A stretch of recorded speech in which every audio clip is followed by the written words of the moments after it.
All In on Real Estate. I'm your host, Aaron Goins. The reason why I started this meetup is because when I was in the military, no one in my circles talked about real estate. A lot of times talked about debt.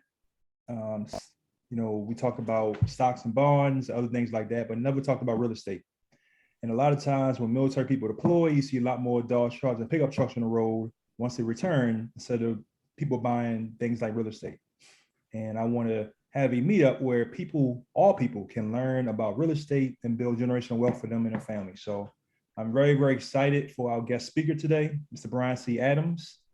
Welcome, Brian, to All In on Real Estate. Thanks for having me.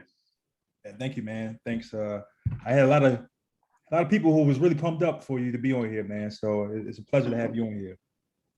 No, it's great to be here. Appreciate it. Yeah. So let's get started, man. So could you just give the audience just a little bit of background about yourself and what are you doing? Sure. So I'll give you kind of the background. I'm a New Yorker. I actually went to a military middle school and high school in New York a long time ago, and met my wife in college, and she's a Nashville native. So moved to Nashville about 15 years ago, practiced law for a couple of years. And my wife's family has a family office that had invested in commercial real estate for the last 25, 35 years. So when I joined the family, I got exposed to the investments we were making with sponsors and GPs. And I didn't really know anything about that world at all. So I got connected with some of them, and then really became enamored with real estate as a business and as an industry. Connected with my business partner, who's also a New Yorker, married a Nashville girl, and we started our company 11 years ago now. Started out raising funds, kind of blind pool commingled vehicles, then pivoted towards direct deal by deal syndication probably 6 years ago. We work with high net worth individuals, families, boutique wealth management firms, and focus on commercial real estate, which for us can mean anything from office to industrial to flex to medical to retail. We don't do residential.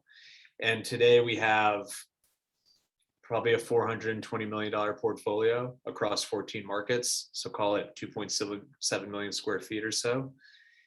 I've made a ton of mistakes over the years. And so I'm happy to kind of go through some of the mistakes I made. And then I mostly do marketing, investor relations, and capital raising. So if you want to talk about sales, how to raise private capital from individuals and families, that's where I spend the vast majority of my time, given the scale of the company today, and obviously how capital intensive it is. So, I appreciate you having me on, and for everyone who is serving or has served, I appreciate your service. So I'm happy to take the conversation anywhere you want. Yeah, thank you, man. And capital raise is my game, so I'm definitely excited to talk about this and learn as much as possible. Especially somebody who like myself, who's a beginner who's starting off. So, why capital raising? Why that is your main thing? What about capital raising just got you wanting to work towards it? When I started in the business, when I was still practicing law, I was just having coffee with anybody who would meet with me in the real estate world. And it was pretty uniform that the sponsors and GPs that I was meeting with, raising capital was the least favorite part of the business. They all hated it. Nobody wanted to do it. And so I thought, well, this is a way that I can build out a nice niche for myself if I just fully embrace what people hate the most about the industry. And it just came naturally to me. I don't mind being told no. I'm not necessarily an extrovert, but I'm really good at networking and helping make connections and referrals. And we purposely did not entertain working with institutional capital or private equity. We really focused on the retail investor because, again, most people, who grow, the first thing they want to do is shed that retail investor base and move on to private equity because it's less arduous, right, and less work. And so we just embraced the pain. and the brain damage and the heartburn or whatever cliche you want to use of doing it. And it's made all the difference in the world for our company. So the way we think about the firm is as a sales and marketing company that happens to offer a real estate product. And so I think that mindset and culture makes a big difference in how we operate and how we embrace, that retail investment population and pool.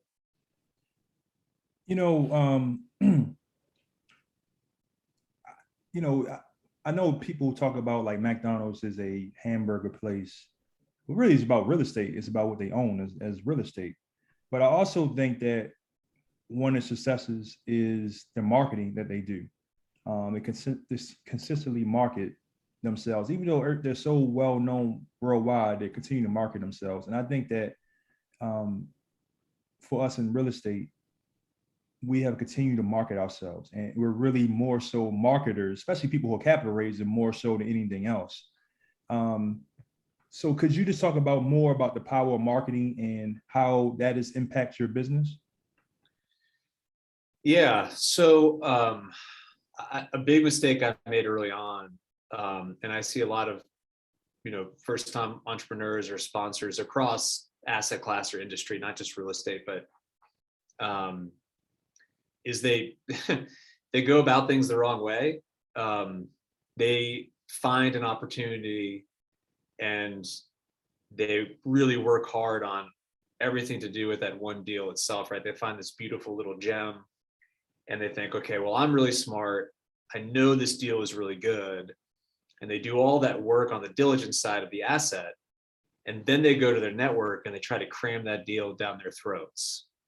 And the reality is it should be the reverse, right? You should go to your organic, realistic investor base and ask them what they want, right? So they have that empathetic pitch where instead of you bringing this deal that you think is great and being ego-driven in your pitch, you need to do that pre-sale, talk to your investor base about what their problems are, what they want, use your 2 ears and one mouth in the right ratio, and then bring them a solution set to their problems. So for us, our pitch is really straightforward. We provide access to direct deals, double-digit cash on cash yield, tax advantages that come from direct real estate ownership, period. Because those are the 3 problems that my investor base has: is lack of access, they can't find yield anywhere, and they typically have a pretty high tax income burden. So I think from a marketing perspective, you're telling that story of the problem you solve. And that's kind of the message that we send out there. And again, at first I did it the wrong way, and you can do it. Like you can ground and pound, you can grind it out and it will work, but it's not really efficient. And in this business, when it's so capital intensive, it's all about what your cost of customer acquisition is from a time and money standpoint. And if you can kind of decrease that time and money spend, obviously you'll increase your AUM. Yeah, it makes a lot of sense. Definitely. So, working with family offices, you're working with a lot of high net worth people. And I think that when you hear that, people get excited, but also they're, I would say, a little bit different because they have different problems than somebody who aren't millionaires or aren't, things like that. So, and I know that you provide different strategies for your clients, but is there a difference from you talking to someone who is worth, a couple thousand to somebody who's worth a couple million? Yeah, I mean, I think there's a big misconception in the industry that, family offices are going to be this golden key that unlocks all the mysteries of the universe and is going to be your solution to your fundraising problems. And the reality is families and family offices have the same problems and issues that everybody else does. They just have a lot more zeros in the bank account, but they're just as crazy and schizophrenic and dysfunctional as everybody else. And so they are in the business of deploying capital, but the way to build that relationship is again, by being empathetic with them and understanding that, fundamentally they've got a very challenging problem. And that problem is, a family office, is the way I defend it, is a corpus of assets that are meant to sustain a quality of life over multiple generations while avoid tax payments. And when you think about it, if you've got this corpus of assets, right, this pot of money, and your spend rate, like your overhead, what it costs to maintain that quality of life, call it 4%, 5%, plus inflation, which is 2 to 3%, plus the exponential growth of the family, you really need to be hitting 10 to 20% annualized returns over the long term. And it's just very, very challenging. I think you hear shirt sleeves to shirt sleeves in 3 generations, and it's often a picture painted of a black sheep or a second generation that's lazy or a third generation that just spends it all. But the reality is just really hard, right? I mean, a family office is a small business. Small businesses in America fail. And if you're going to try to be hitting those type of return profiles, I mean, massive hedge funds and private equity groups can't maintain that type of track record. So if you go to them and you can offer them, part of the solution to that issue, I think that's the right way to engage, as opposed to an individual who, they have a finite time horizon, right? They're not looking 50 or 100 years necessarily in the future. So it's just different framework that you have to have that conversation. Yeah. So for you, for your clients, are you looking for, let's say for real estate, I mean, commercial real estate, for instance, I know most deals that I see, most people I knew, they do 3 to 5 year, value deals. But also I know others who do 20-year holds. But a lot of times, you come on a back end, that's for the next generation.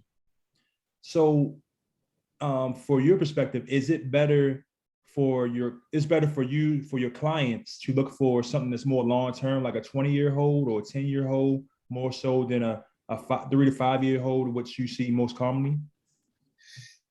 Yeah, it's a great question. What we typically do is, because we have a hodgepodge of investors in every deal, right? We have individuals and families typically. We'll give people the option, if they want to purchase the property themselves.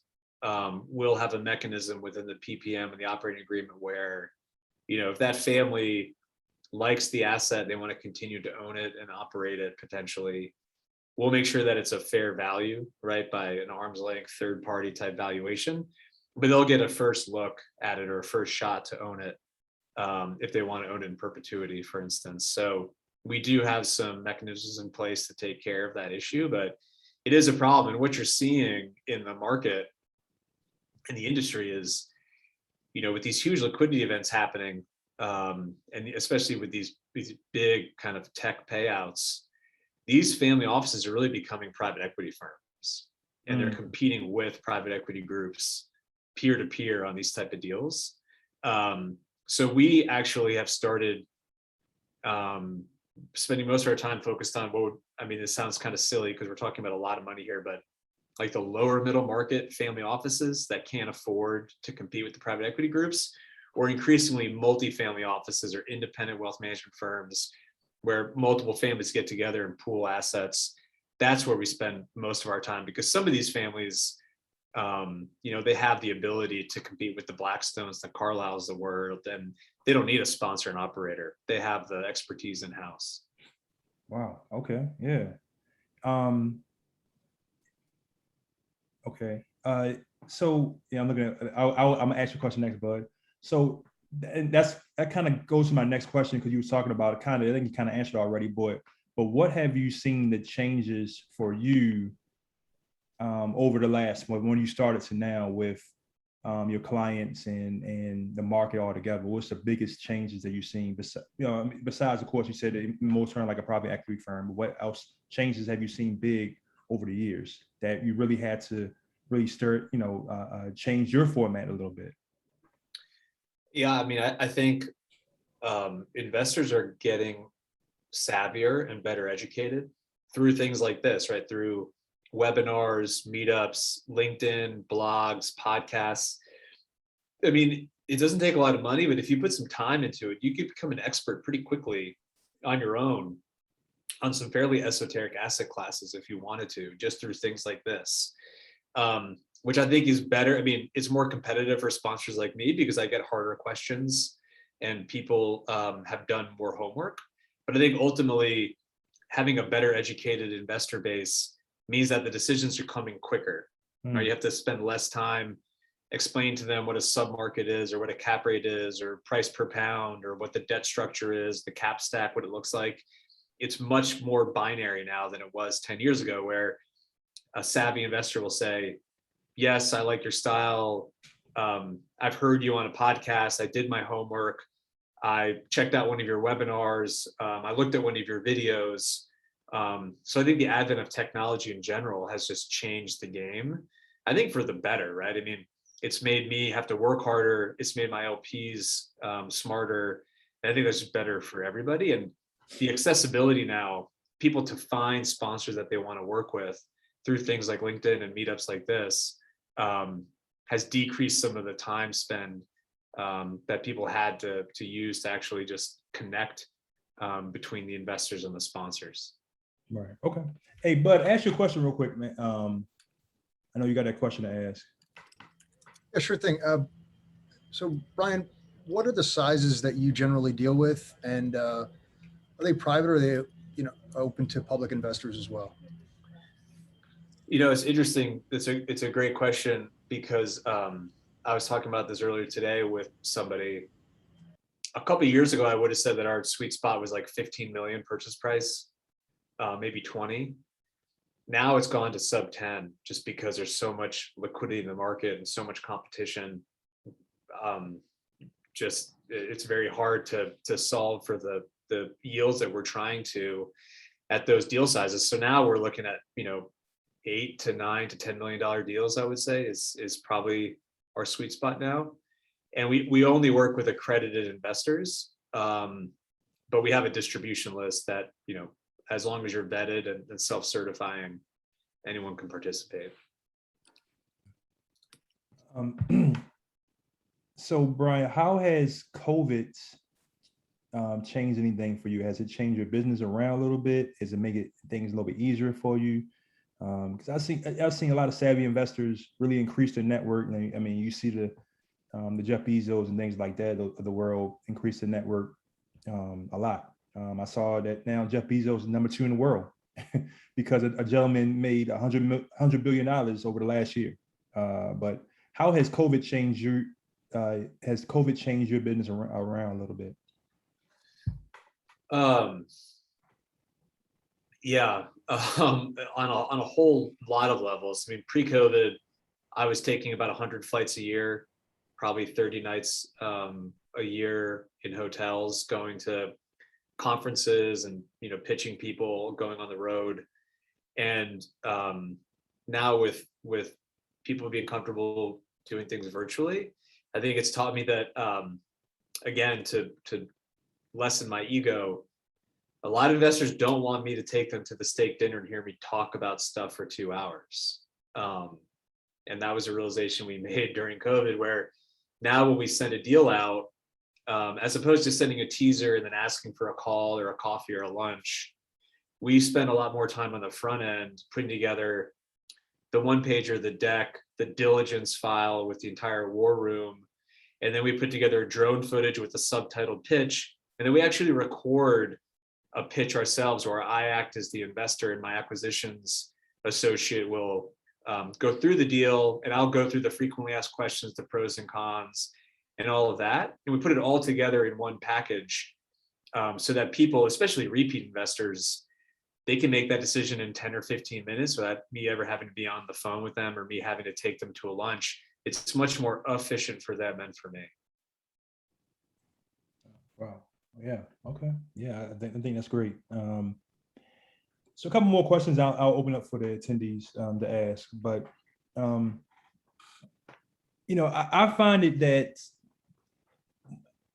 when you first, as a capital raiser, you need to get that first deal and get some credibility under your belt for more people. That'll attract more people towards you.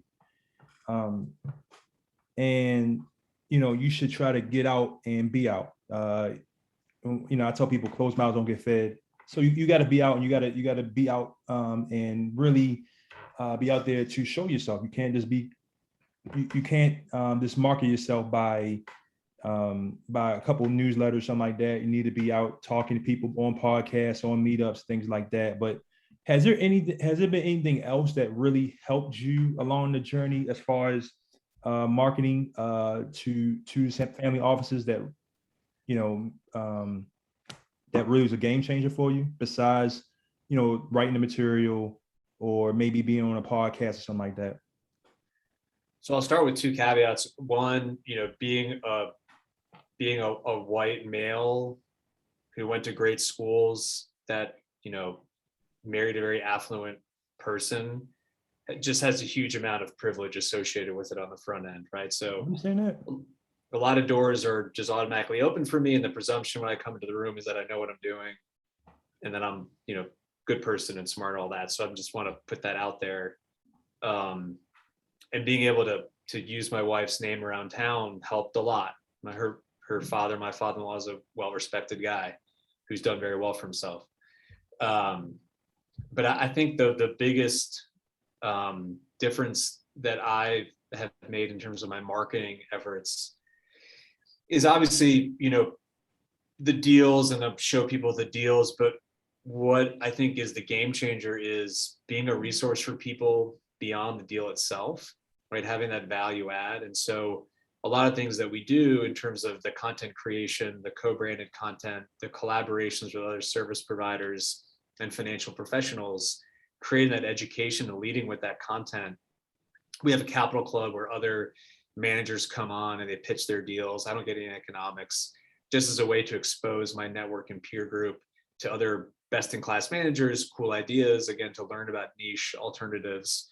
I think leading with that has been a game changer for us in terms of building that relationship really quickly, where it's not so much a hard pitch. It's, hey, you're a thought leader, you're an industry expert, I want to learn more about what you're doing. And that naturally evolves into, well, yeah, sure, let me see your deals. Right. Okay. Yeah, that's actually. Look, everybody's different. Every human's different. Everybody has different needs. How do you prepare yourself to adapt to your different investors? Because everybody's not the same. Everybody doesn't want the same. So how do you adapt? Is there anything that you tell yourself or you prepare to adapt to the different investors, so that it's not like, oh, I'm trying to do the same. I'm gonna talk to everybody the same. You can't. But how do you adapt? And this is, again, a mistake I made early on, which a lot of, I think, sponsors and entrepreneurs fall into the trap of, they need the money, right, to get the deal done. And so you don't do anything unethical, but you kind of maybe overpromise, or you make promises you shouldn't, in terms of your willingness to be available 24/7. You're just so desperate to get that initial capital. One of the things that I've done that's been helpful is just ultra intense transparency and clarity on the front end of expectation setting. And so from a reporting and a messaging and a marketing standpoint, leveraging technology like Juniper Square and other investor relations portals, being super proactive with our reporting structure and telling people, hey, like we're gonna walk you through what the investor experience and journey will look like. And if it's not for you, that's great. And if they start pushing back on things, then they may not be the right investor for me, right? So for us, it's, hey, you can expect monthly P&L statements. You can expect a 24/7, 365 online portal access. You can expect quarterly asset level and market level commentary. If you send us a note, somebody from the team will get back to you in 24 hours. It may not be me, we may not have the answer, but we will respond within 24 hours. You're not allowed to call me on the weekends. Can't call me after 6 o'clock on Friday. Those are the kind of things and boundary setting that if you don't do it with 600 some odd LPs, I'd be on the phone all day, and that's not good for them. It's not good for me. And once you set those boundaries on the front end and you're very transparent and clear, I don't think anyone has a problem. The issue is when you're not transparent, and you don't have kind of best in class reporting and messaging and communication, people get worried, they get confused, and they don't feel safe and comfortable. And so that's been a big change or game changer for us, probably over the last 3 or 4 years. Wow. Oh yeah, putting them systems in place and the rules of engagement for them. Yeah, I think it's excellent. Yeah, I mean, I've had investors who think that just because they, invest money with me, that they own me, right? That they have the ability to text and call me whenever they want. And you've got to point to them, to the operating agreement, and say, listen, like, these are the expectations. This is the onboarding email that we showed you. This is what we talked about. I'm going to block your cell phone. Like, you're just not allowed to do it. Yeah. And once you do it in a kind, thoughtful way on the front end, nobody has a problem with that type of relationship, I don't think. The problem comes in when you don't have the conversation. Right. All right. So for a new capital raiser like myself, what tidbits could you provide for somebody starting new who's by themselves, starting off?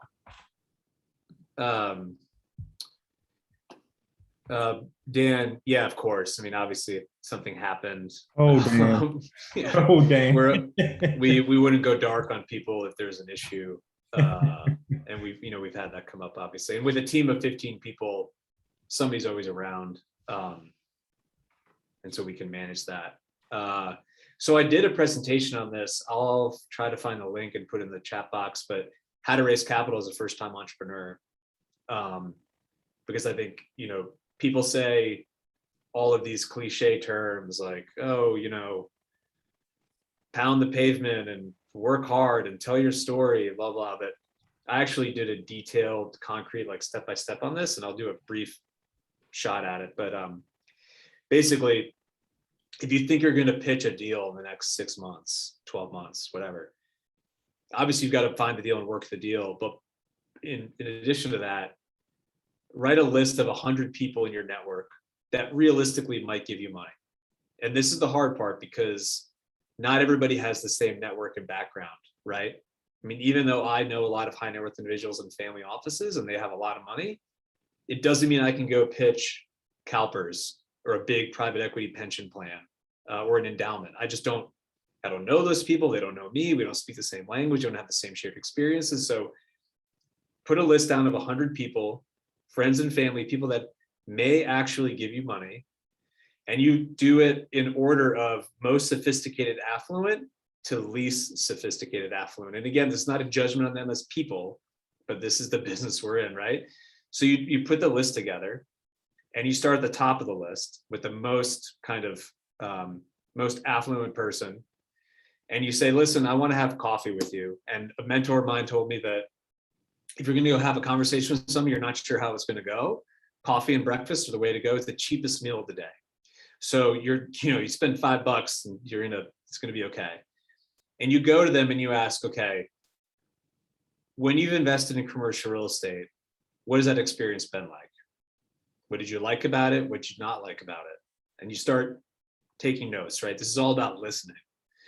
You say, well, if you could paint me a picture of the ideal investment, what would it look like? And there's no detail too small here, right? So return profile, duration of hold, tax benefits, yield, IRR, total return profile, what you want the investor communications to look like, how often do you want reporting, how often you want distributions, everything. Like, there's no detail too small here.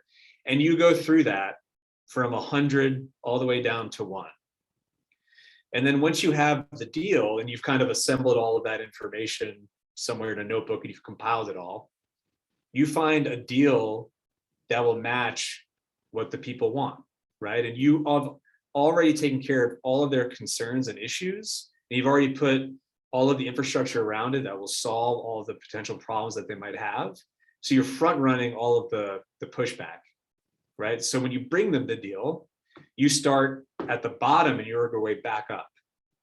So you start at the least affluent, least sophisticated person, and you start pitching them and you say, listen, we had this conversation 3 months ago. We had coffee. We talked and you said that you would be potentially interested in something. And now I'm bringing you a solution set to your problems. And you start pitching and you work your way from the bottom up because you don't want to go to your best prospects right away because your pitch is going to suck. You're going to have a bunch of questions that you don't have the answers to. You're going to stumble over your words a little bit. You're not going to be as prepared, but hopefully for the first 50 pitches, you get through some of those issues. And so the top half, 50 to 1 are real prospects. And if you can convert X amount, then you might actually raise some real money. And you've also got to take into account, it's a problem that I see a lot. You have to be realistic with what these people can do, right?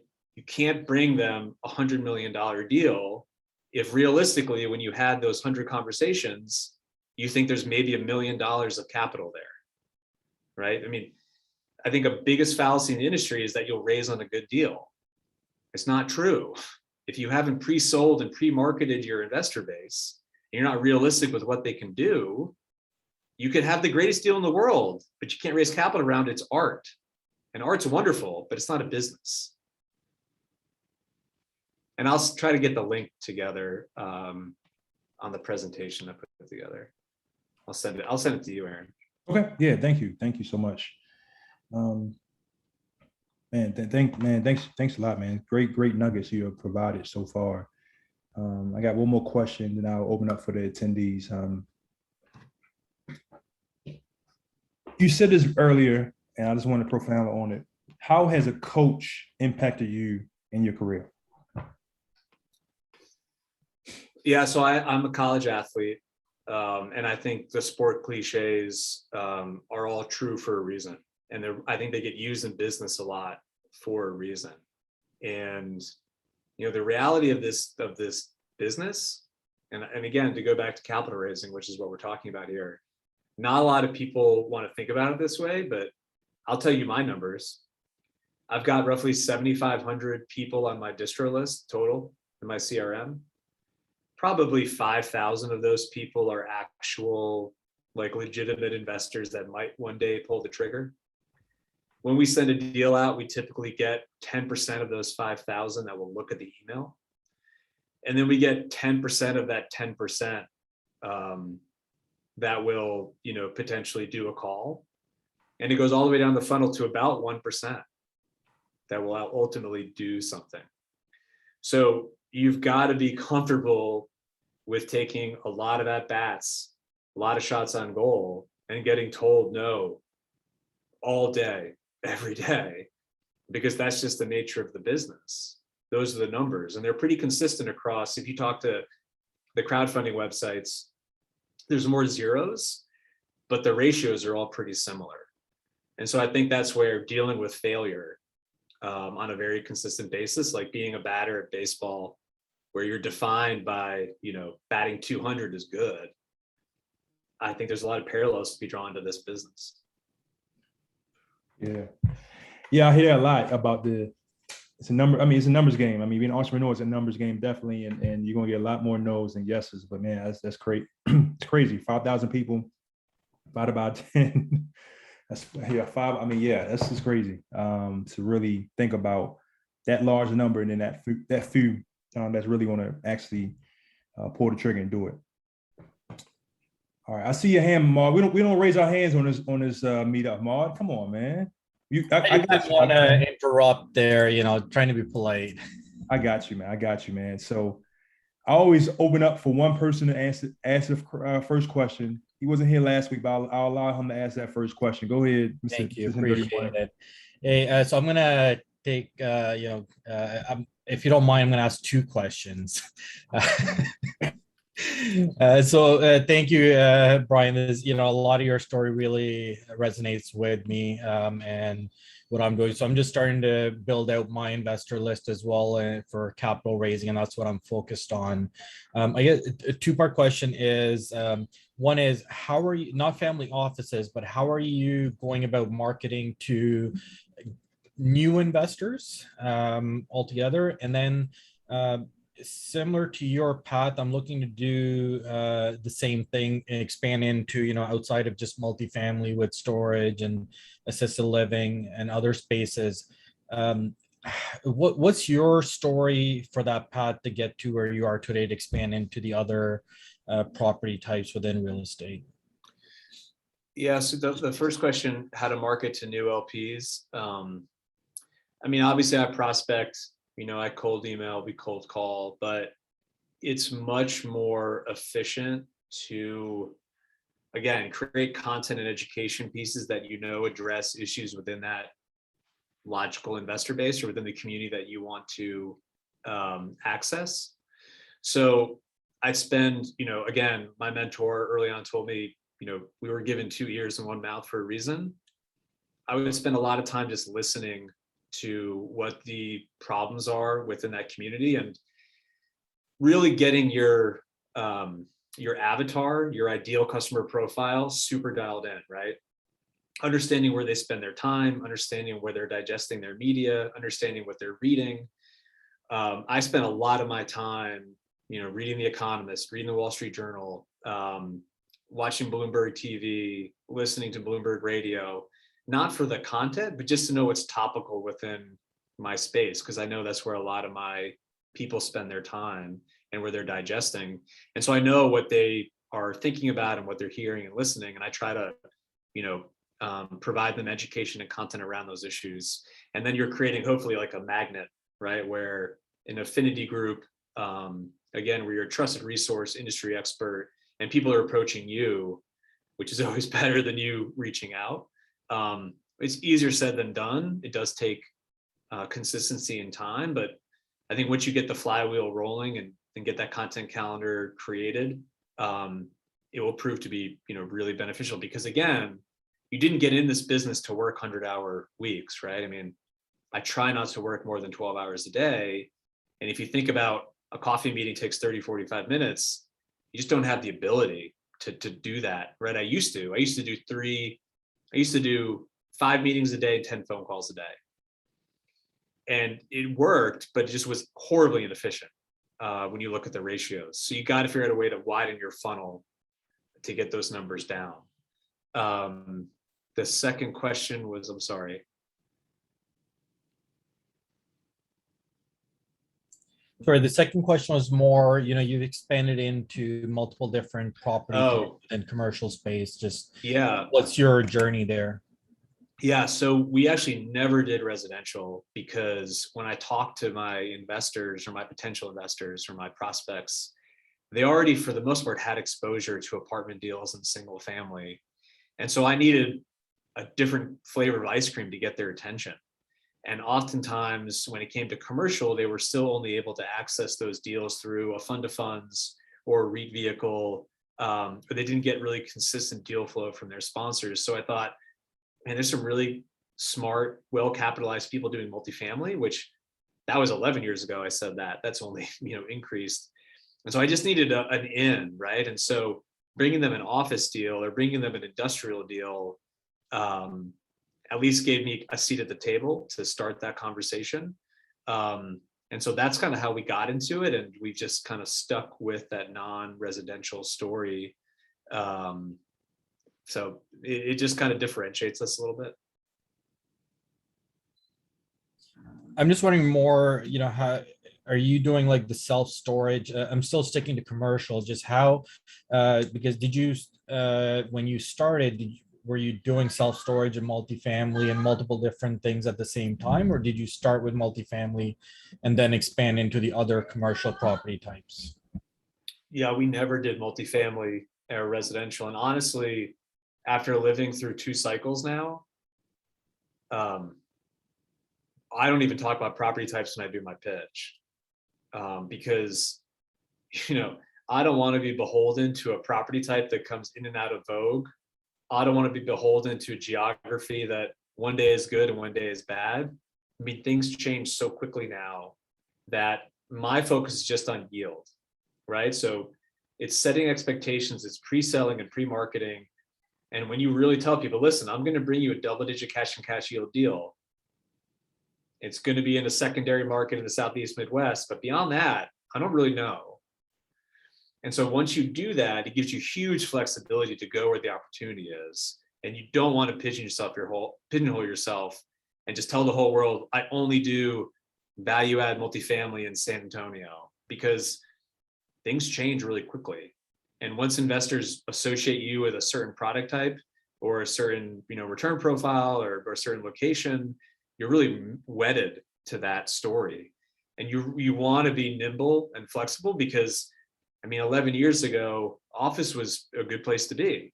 Now office is pretty dicey. 11 years ago, retail was okay. Retail is now really struggling. 2 years ago, hotels were good. And now, with COVID, it's not. So you never want to, in my opinion, paint yourself into a corner like that. Yeah, no, I'm glad you said that, because you don't hear a lot of that in our space. And that's kind of how I've marketed everything I'm doing when I have those conversations with investors. I say, different property types are going to get you different returns. And it really depends on your risk profile and what you're looking for and what type of returns you're looking for. And that's what I'm looking to provide to you. So that's great to hear. Kenneth? Good afternoon, everyone. Great presentation, Brian. I just want to not really circle back to, but like on the family office perspective, like you mentioned, there's a couple of planning considerations that you guys do, like multi-generational wealth, and a couple of the other not GPs, but capital raisers or guys specialized in family office say sometimes if they're bringing enough capital to the deal, do you try to tranche out or have a select portion of the deal? Like I know self-directed IRA investors really just want a return. They don't care about the depreciation. I heard some people say that family offices, they just want a 10% preferred return. They don't really care about the depreciation or the equity multiple on the backside or the backside or the back end upside. So do you guys for the family office, if we're a GP or structuring an investment, can we basically block out a different class of shares for a family office to attract them, or just try to bring them in as regular LPs with a higher buy-in rate? Listen, we all know that there's different structures and cap tables that you can put together. My opinion after doing this for a while is to keep things super clean and everyone be kind of pari passu and common equity. We don't do, we have a hurdle, but we don't do preferred equity. We only have a senior secured debt. We don't do any mezz or anything like that. Because in my experience and opinion, you want the pitch to be about the opportunity set and the management team and not about the fees and the structure. You want to keep it super clean, because once you start getting fouled up with these esoteric structures or class A versus class B, I think that it's a bad pitch. And so we've just kept things super clean. And frankly, again, in my experience and opinion, if a family office comes in for the majority of the equity, they're going to want control rights. They're going to want economics. And your leverage against that is your ability to raise retail capital and not have them participate in the deal. And that way you can push back. But the problem comes when they're a big chunk of your money, 30 days out from closing, you've gone hard, you're ready to do this, and they retrade you. What are you going to do? If they say, hey, by the way, I'm going to take half your acquisition fee, a quarter of your asset management fee, and I'm not going to pay carry in my money, and you're going to close in 2 weeks. What are you going to do? You're going to eat it. And again, this business and this game, it's not about AUM. It's not about square footage. It's not about how much capital you raise. It's what your GP business looks like. It's what your GP business looks like. And just cramming a bad deal down with bad economics just so you get to tell your buddies that you did a big deal, that's a loser's game. Wow. Lisa. Hi, Brian. Thanks for your presentation. It's really good. So I had a couple questions. The first one is, you talked about double-digit returns, and you said that you don't, you're not focused on a particular asset class. So is your business structured where you work with operators perhaps that are an expert in whatever asset class is they're doing, so that way you can then achieve the double-digit returns that you're trying to give to your investors? No, so we are the sponsor operator. We don't allocate to others. I think it's really hard. I think that's a very challenging business, both from the fee, the friction cost, and the fee split, but also again, if you think about like, especially in the retail space in terms of the investor population, individuals, families, why would you take all that hard-earned capital and relationships and let somebody else benefit from it? And on the flip side, if you're working with an operator GP, what incentive would they ever have to allow you to become an operator GP sponsor? And I think that's one of the things people don't think about is that allocator business is a really good business for institutional private equity groups, but it's a really tough business for a GP sponsor.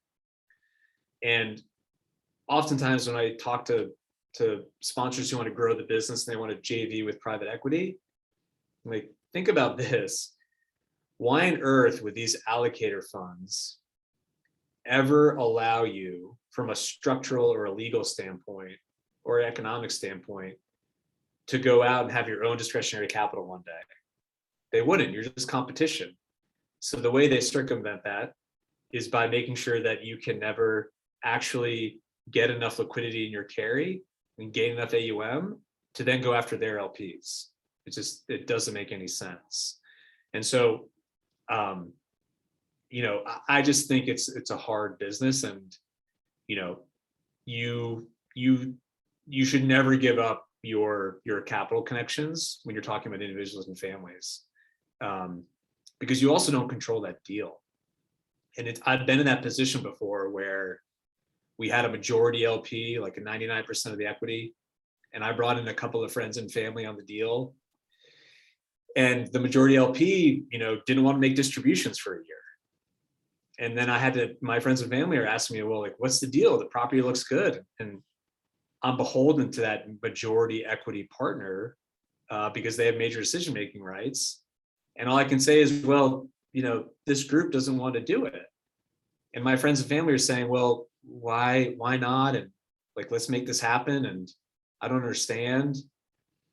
You just don't want that type of relationship, in my opinion.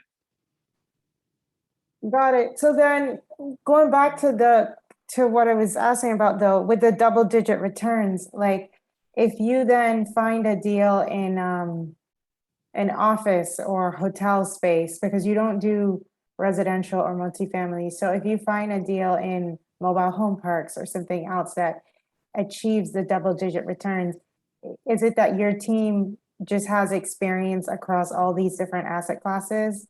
So then you're just good. You can just sort of work in all the different asset classes. Is that sort of the way your business is structured? Yeah, I mean, we only do office, industrial, flex, medical. So we just won't touch anything else. Okay, so you're looking for those types of deals across the country, but you're just not communicating it publicly that those are the types of deals that you're focused on. Correct. But internally, you have your focus. Yeah, because as I grow, if I want to bring somebody onto the team that has expertise within a certain product type, I don't want it to be shocking to my LP base that all of a sudden I'm showing them a mobile home park deal, right? I mean, I want to be able to pivot. And again, that's why we think about the company as a sales and marketing firm that happens to have a real estate product, but it might not always be the case. I just want to be a financial services firm that pitches to retail, high net worth families. Got it. Thank you. Anybody else? Edmund, you got anything? Anybody else got anything? Yeah, I had a question, Brian. Thanks for your insight and your input. As you are well aware of, in the last number of years, we've been going through the largest transition of wealth in history. What kind of percentage, when you're dealing with family office, what kind of percentages are you seeing now where you're no longer dealing with the patriarch and like think of a baby boomer male? What percentage are you seeing now? Is it shifting? Are you seeing high net worth women? How many of them, how many of your offices or how many of your families are now being controlled by millennials or X-gens? Are you seeing a shift? And if so, what percentage? Yeah, I've definitely seen a shift. I'm 39, so I do qualify as millennial barely. And I would say probably 50 to 75% of my families that I work with are now bringing in the G2 or the next generation into the conversations. And increasing what I'm seeing is first generation entrepreneur wealth creators who built the family office. The second generation doesn't necessarily want that structure. And so they're migrating to a multifamily office, independent RIA type platform where they can pool assets with other families and get access to, folks like me through that pooled vehicle, because they don't, I mean, a family office is like a small business that's a full-time job. And a lot of G2s just don't want that because G1 never told them or asked them what they wanted. They just kind of said, I'm going to do this and we're all going to do it together. So yeah, I'm increasingly seeing that happen as we kind of migrate out from the baby boomers. So let me ask a quick follow-up to that then, is if you're seeing that shift, you talked about shirt sleeve to shirt sleeves. What do you think is the biggest challenge to sort of make sure that the families that you're serving are going to end up in that top 10% that make it past G3? I don't think they will. I think the numbers are pretty consistent. Roughly 84% don't make it. Yeah. And and again, I think part of it is structural, that with just estate taxes and how these things are set up, it's really hard. The other is just the numbers, right? Like what I broke down with you, getting net 10% annualized returns is just really hard. Like multi-billion-dollar hedge funds can't do that with an army of Stanford MBAs. So why would you expect a 5-person team of family members to be able to achieve that? It's just not possible. And there's a concept called the Hedonic Treadmill, right? Where you get used to living an affluent lifestyle and you get accustomed to the mansion. So you want the beach house, you get used to the beach house, you want the plane, you get used to the plane, you want the whatever.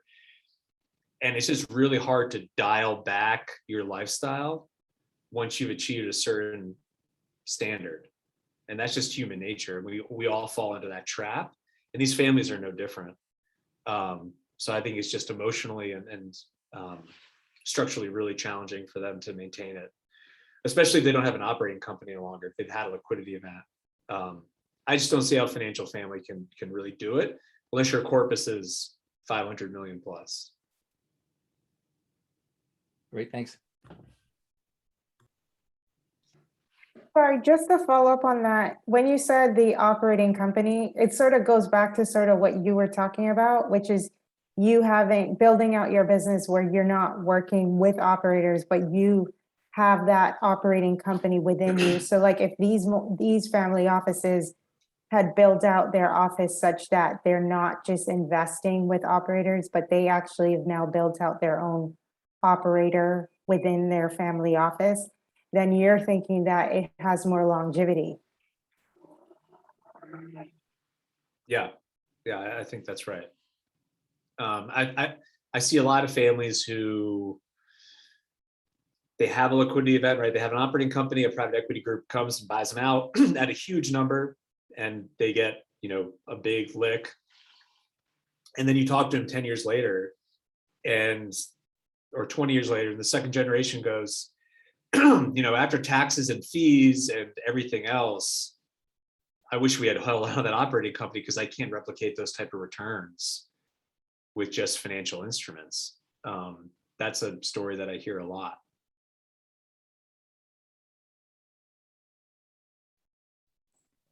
Hey, I have a quick question.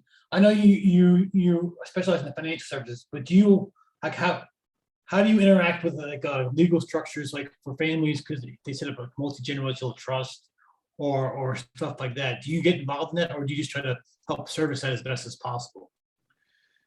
Yeah, I mean, we take all kinds, LLCs, trusts, IRAs, individuals, obviously, whatever. So it's usually not, I've never run into a problem there with trust vehicle or structure. I have had principals pass away, and then you deal with the beneficiaries or the trustees, but it's never been an issue so far.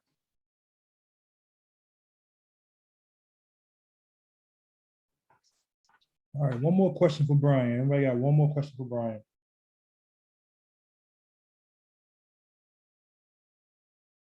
I was gonna say one more thing.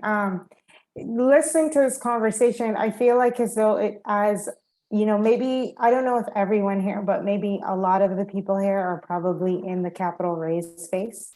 And I think that listening to this, what I sort of glean from it is like the importance of potentially, building those partnerships with a steady operating partner that maybe you're building a business with, like that you're building a team with, as opposed to just raising capital. Yeah, I mean, I think you should find a partner with complementary skill sets, right? So for me, I'm the salesperson, I'm the marketer, investor relations. All day, every day, I wake up thinking about, okay, how can I attract and convert high net worth individuals and families? I spend 99% of my time there. My partner is a financial guy, Wall Street person who, negotiates the deals, underwrites the deals, make sure that the business is running appropriately. And he loves negotiating, right? And talking to brokers all day. He does not like talking to investors. He's not like prospecting. And so we work really well together. So yeah, I mean, I think that's a really good plan.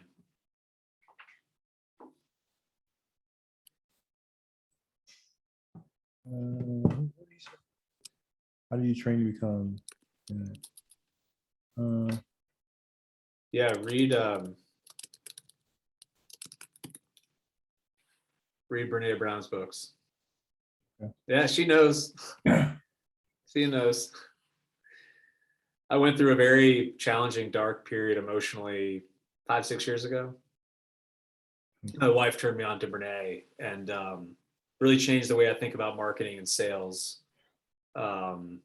Just through like clear as kind, being a legitimate, empathetic listener. So I'd highly recommend going down that path. But Brene and a bunch of other associated authors, I think it'd be really helpful.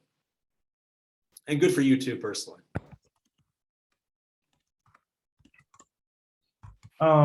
So I just want to let you guys know the replay will be on my YouTube page to follow after the after party.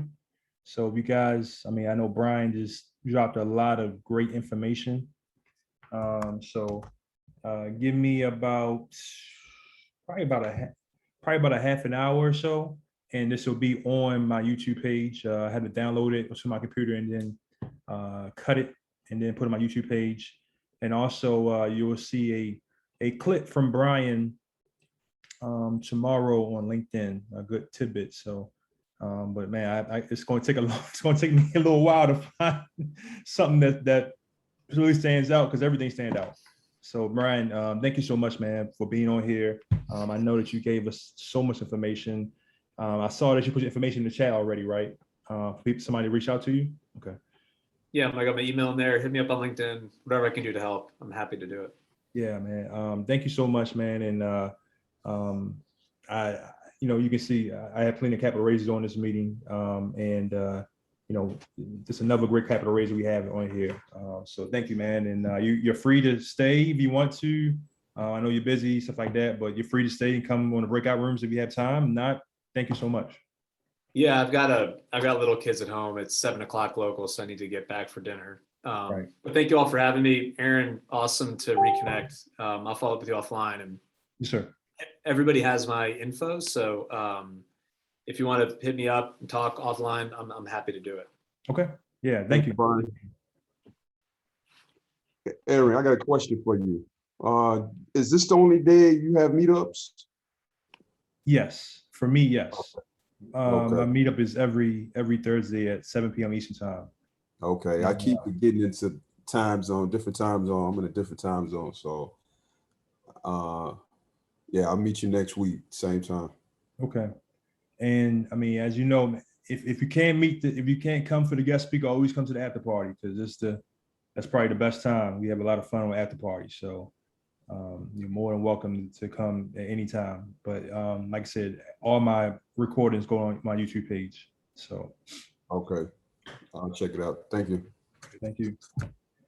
All right, guys. So I usually I go to roll call, and I'll just say a briefly couple of groups to join. Number one is the GOB network. There are a lot of us on here. So if you guys got any questions, please ask me about the GOB network. You know, I kind of messed it up because I should say it on my opening speech, but I'm a proud GOB member. And you know, if you guys want information, or you guys not a part of GOB, please contact me or others on here. There's plenty of GOB people on here. So the GOB is a great network of people, and they're growing. If you guys are on Clubhouse, I'm the administrator of GOB network on Clubhouse. So if you want to have your own room, you can go on the GOB network and have your room. So we definitely look for more people to have their own rooms and on the GOB network in Clubhouse. You guys know I have my own Clubhouse room. It's called the Military Real Estate Investing Hour. It's every Wednesday at 5:30. You're welcome to come. This is not just for military, it's for everybody. So you're more than welcome to come. Let's go down the list. ADPI, active duty passive income, great for military affiliated group, along with White Feathers, another military affiliated group. Bigger Pockets, everybody knows about biggerpockets.com. Make Real Estate Real, another great group as well. So as you guys know, you know, I'm a capital raiser, just like numerous on here, like Lisa, Edmund, others. If you guys are investors and want to look into deals, I got 3 deals on the table. If you guys are looking to get into some deals, please contact me afterwards and we can talk about it. I can talk to you about the deals that is presented to me. I really like one deal really stands out amongst the 3 of them, but you can choose. And that's about it. So look, this is breakout rooms. We got 8 people. If you got to go, please leave now. We'll probably just make it to 2 rooms and two breakout room sessions. And then we'll go to after party and go from there. So thank you guys so much. I had a course of my regulars who come here every week.